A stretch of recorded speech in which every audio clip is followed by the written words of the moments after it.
Hai hai hai. Kali ini, admin akan memberikan info terbaru mengenai sebuah proyek yang nantinya akan diprediksi menyelamatkan Jakarta dari tenggelam pada tahun 2050. Pembangunan tanggul dan giant seawall menjadi solusi bagi PJ Gubernur DKI Jakarta yang saat ini, Heru Budi Hartono, dalam mengatasi banjir rob yang sering terjadi di Jakarta, khususnya di sepanjang pesisir Jakarta Utara.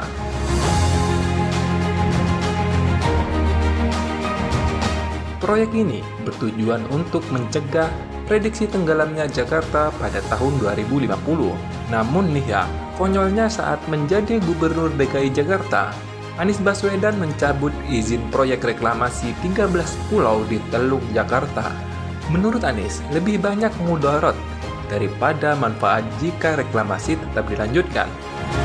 Anies mengumumkan bahwa Pemprov DKI Jakarta menghentikan total proyek reklamasi di Teluk Jakarta pada September 2018. Proyek reklamasi di 13 pulau itu dihentikan setelah Badan Koordinasi Pengelolaan Reklamasi Pantai Utara Jakarta, bentukan Anies, melakukan verifikasi semua kegiatan reklamasi di Jakarta. Anies memilih Jakarta tenggelam daripada membuat nelayan berlayar lebih jauh untuk mencari ikan tangkapannya. Gimana? Kocak kan? Namun berbeda dengan gubernur yang saat ini, justru mendukung pembangunan tanggul ini. Mengenai tanggul ini, ada 22,5 km, yang 11 km adalah kewenangan Pemda Jakarta. Hal itu disampaikan Heru Budi di Geraha PNPB Jakarta Timur Selasa 27 Desember 2022. Dia mengakui belum semua wilayah memiliki tanggul, namun Pemprov DKI Jakarta tengah melakukan pembangunan yang ditargetkan selesai hingga 2027. Sementara itu, untuk pembangunan Giant Seawall, Heru memastikan tetap berlanjut karena itu merupakan proyek jangka panjang penanggulangan banjir di Jakarta.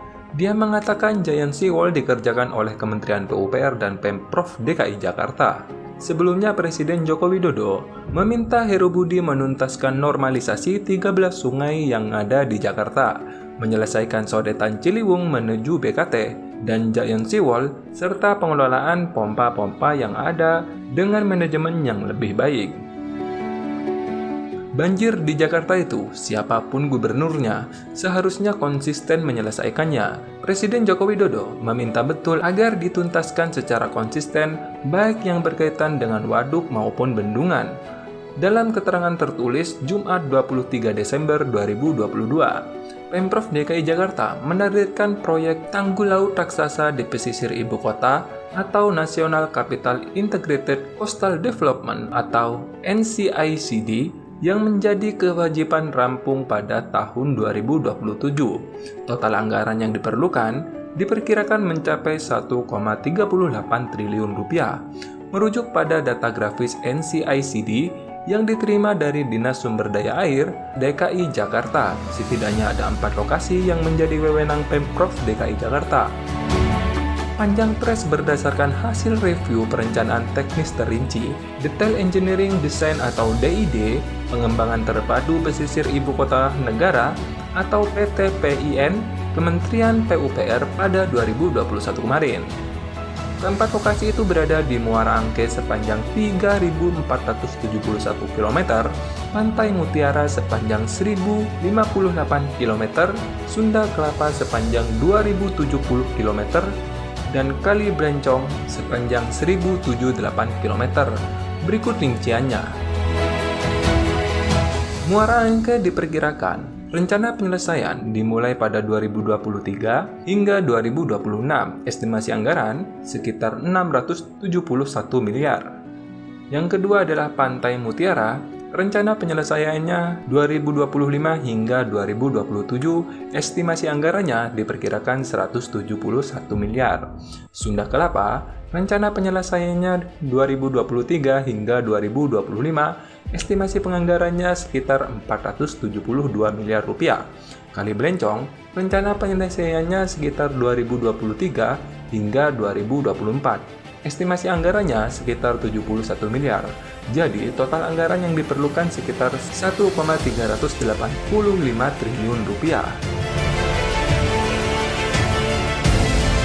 Secara keseluruhan, total tanggul laut raksasa atau Giant Seawall yang dibangun sepanjang 37,365 km.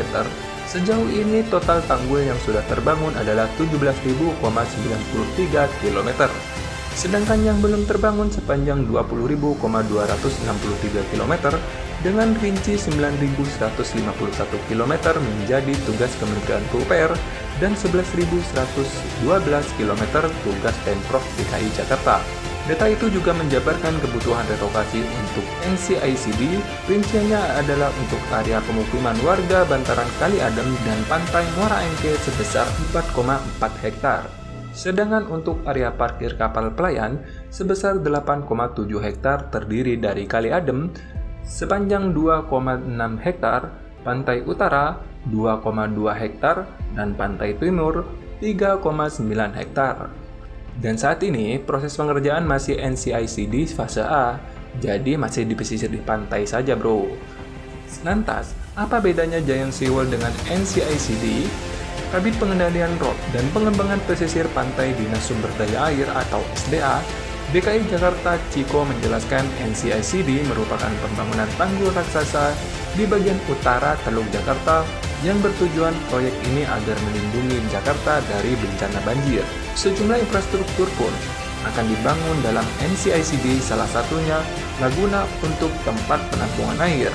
Di dalam tanggul ini akan dibuat laguna-laguna besar untuk menampung aliran dari 13 sungai di Jakarta.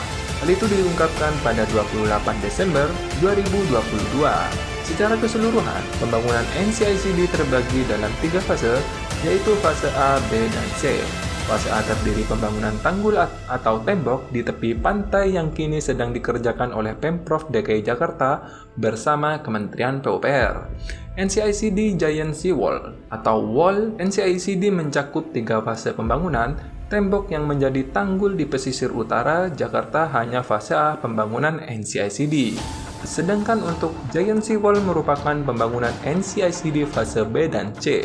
Adapun penanggung jawab fase B adalah Kementerian PUPR dan masih dalam tahap perencanaan. Jadi, pembangunan Giant Seawall merupakan bagian dari NCICD. Nah, fase B dan fase C itulah yang disebut Giant Seawall atau tanggul laut. Jadi, Giant Seawall itu merupakan bagian dari NCICD. Berdasarkan dokumen perencanaan pembangunan yang diterima dari detik.com, pembangunan NCICD fase B mencakup pembangunan tanggul laut luar dan reklamasi laut pulau buatan seluas 1.250 hektar hingga 4.000 hektar. Pada fase ini, selain pembangunan tanggul laut luar, ada pembangunan stasiun pompa, pintu air, pemindahan jaringan pipa, dan restorasi hutan bakau dengan perkiraan biaya sekitar 4,8 miliar US dollar. Tetapi, sampai saat ini belum bisa ditentukan apakah tanggul laut di sisi luar bagian timur diperlukan. Alasannya, penurunan muka tanah di kawasan timur masih relatif lambat dan sungai-sungai utamanya masih mengalir bebas.